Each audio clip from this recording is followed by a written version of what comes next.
And she was just saying, I believe in the family. That's another thing they will fight you on. They don't like the word family at all. In fact, I often say the F word at the UN is family, literally.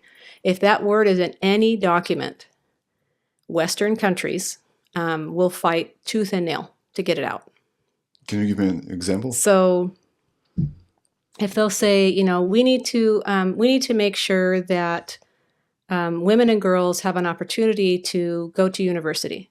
There's a program right now that I just found out about. I emailed this country's delegate, and I said, did you know that there's an agreement between the UNFPA, again, and a company based in your country, and those two people are working together to teach the youth to go out and teach sexual health and reproductive rights, which is term for abortion. Okay. There's a prize, they can win a contest. So there's all this pressure, right? So if they come back after doing something like that and they put a document in there saying, women and girls need an opportunity, like I said, to receive an education. Okay, well, they're going to say, okay, well, the girls can't receive an education in certain countries if they're pregnant. So they'll say, okay, we have to introduce SRHR, which is sexual and reproductive health and rights. It's code for abortion, but they use it as they need birth control. Because if they get pregnant, then they have to drop out of school. And therefore, there's an unmet need. And so all of a sudden, this whole conversation about abortion comes in. Well, they don't like the word family for two reasons.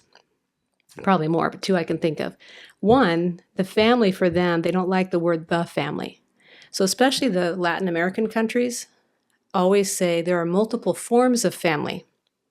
And so therefore they want same-sex couples to be considered families. They want single-parent families to be considered families. They want grandparents who are raising grandchildren to be considered families. It's kind of like anything else. When you start kind of widening the definition to something, it can include anything.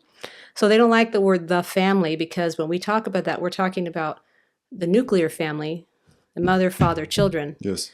And they feel that that's exclusive. They don't like that. It doesn't include the LGBT. It doesn't include different groupings of people that are living together. They think as long as you're living under one roof, you're a family. That's why they came out with Proposition 3 in California. Yes. Yeah. And so if you don't agree with that, as anything else, you're a bad person. And so... so this is reason number one. What's the reason number two? The reason number two is because the family, and this is something they won't admit, but the family is the structure that holds everything together. So, for instance, think about the whole trans thing going on in this country right now. Okay, people ask, why are they pushing so hard on these kids? Because years ago, depending on how old you are, you'll remember this, they came after the adults' way of thinking.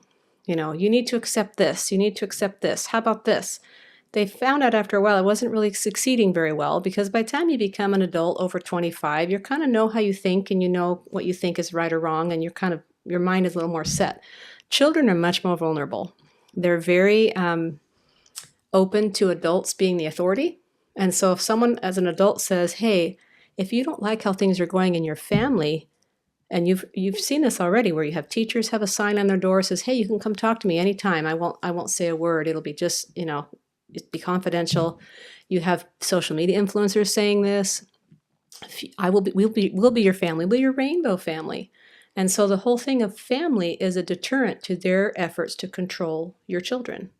Because if they have a family, I always say, if you have family and faith, you have a really good support structure. Okay, when you take one of those or both of those away, that child is very vulnerable to all sorts of things. Influence and suggestion, trafficking, completely leaving their family thinking, oh, I have these people who will affirm who I am, who are going to accept who I am.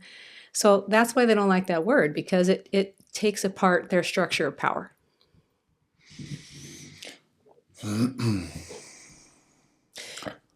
Is there a head of the UN? Yeah. One person? Yeah. He's from one country?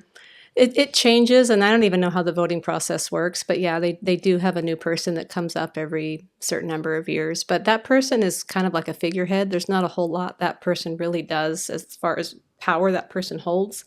A lot of it's in the UN agencies. So, like I mentioned, UNFPA, UNICEF, the WHO, the World Bank, IMF, International Monetary Fund. Yeah, and those are all what? UN AIDS. Those are all UN agencies. So they're under the umbrella of the UN. Oh, I got you. Yeah. What about NATO? NATO was 1954? NATO's different, but NATO and the EU and, if you know about Klaus Schwab and the WEF, they all think the same way. My favorite people. Okay. They all think the same way, is that we want you to do it our way. So again, it's communism, right? It's like, you need to think this way. This is the approved way. If you don't think this way, you'll be punished. And that's how they think. And so when you have these smaller countries come in, you mentioned Africa. African nations for a very long time have been the guinea pigs of these agencies. Even poor South American, Central American countries as well. So if they want to do a trial on second trimester abortions, it's very easy to go through an NGO, use a UN agency, use the IMF, offer some money to study a certain thing, and they'll say, well, if you take this money, you have to now open an abortion clinic. So countries that are very anti-abortion are stuck between a rock and a hard place, is saying we need money to develop, which was Africa's case. But yet if we do, they want us to put CSE in our schools.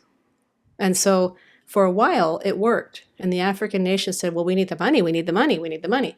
So they take the money, put it in their schools, and then like in 2017, it started to turn. And in fact, families in Africa started coming up and voicing their concern over what these policies were doing to their children. And yet if you look at any of the stated objectives of these agencies, we're trying to promote the health and well-being of all Africans. But they didn't talk to the shareholders themselves, which is the parents, right? They didn't talk to them.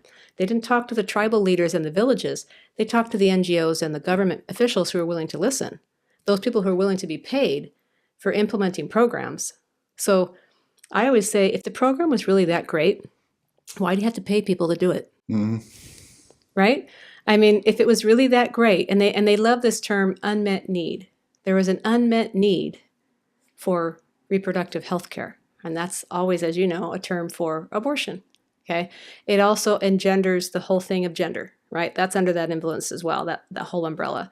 So the whole thing there is the same. It's all to separate. Because if you can get a kid to think, maybe I'm not a girl. Maybe I should explore this. Well, the parents aren't going to support that. Mm-hmm. And so for that child to follow that path, they need someone to carry them down that path. So that's how they got the schools involved. They got the school counselors involved. They got the local, every high school, middle school now has a gay straight alliance club. There's adults that are in charge of those things. And all these people are shepherding these kids along this path. And not once do they ever tell these children. Gay straight alliance club? What is that? They're called GSA clubs. They're in pretty much every high school, middle school in the nation, public school. So they have like an advisor of the school that's supposed to be in charge of it. They're supposed to be present at their meetings. They usually happen during lunch, so it's not during school hours or after school. And they'll have different presenters come in and present at different times. Well, who gets to control who comes in? And so the whole thing is to make that gay and straight kids be friends. What do you think they're really talking about? Do they need to have this club all the time to make sure gay and straight kids can be friends, or are they bringing in other influencers to talk to the kids? In a lot of cases, that's the case. And the kids come out of there with all sorts of thoughts. I mean, when they were doing CSE down in, when I lived in Southern California, there were kids coming out of those lessons that were mandated by the state, looking at each other and saying, I didn't know you could do that. So just like that, with these GSA club meetings, what are they telling them? Are they bringing in Planned Parenthood people? Very possibly, but we don't know, right? Because it's just a club. So I don't care whether a person is gay, lesbian, bi, I don't either. Black, Asian, I don't care at all. It doesn't matter. So it's all a pretense to say, to make it look like there's this big fight between gay kids and straight kids, and we got to make sure they have an alliance. So we're going to have this special meeting so they can come together and be friends. And I'm thinking, you have one adult in charge, and who has oversight of that adult? No one. Technically the principal, but does the principal check in? Probably not in most cases. So what's actually being spoken about in those meetings? This video is about to be suppressed like never before. Why? Because we're about to expose United Nations corruption and perversion. That's why I need you to do these 3 little things. Number 1, please subscribe to my channel if you haven't done that already. Number 2, please leave a comment below and like this video right now. And number 3, just share this video with all your friends, peers, and loved ones.